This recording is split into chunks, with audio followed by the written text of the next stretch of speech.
ফাল্গুনি কোথায়? কি দারুণ সর্ষে ফুল। এই ফাল্গুনি, ফাল্গুনি,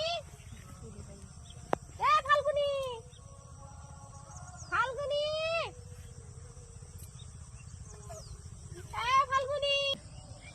এই লোকেশনটায় আমরা পিকনিক করেছিলাম অনেক বছর আগে। এখন দেখ কি অবস্থা এখানটায়। হ্যাঁ, যখন আমরা ছোট ছিলাম অনেক, তখন এখন আরো সুন্দর হয়ে গেছে।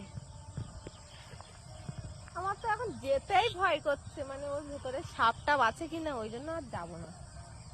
ওখানে সাপ টাপ নেই, ওখানে থাকলে শিয়াল থাকতে পারে। এই দেখো বন ফুলগুলো দেখিয়ে দে সবাইকে, বন ফুলগুলো দেখিয়ে দাও।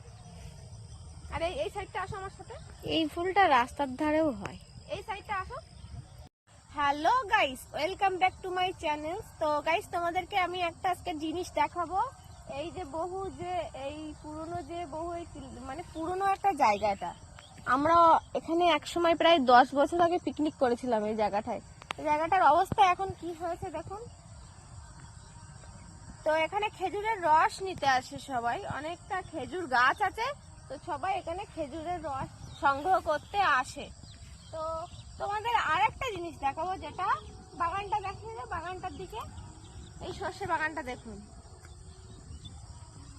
তো সর্ষে বাগান দেখলে আমরা মেয়েরা মানে প্রতি বছর আমরা সর্ষের ভূত, সেই জন্য এখানে আসি।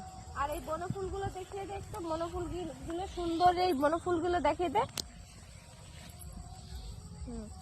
আর ওই মাথায় দেখুন কতটা বক বসেছে, প্রচুর বক বসে মাঠে।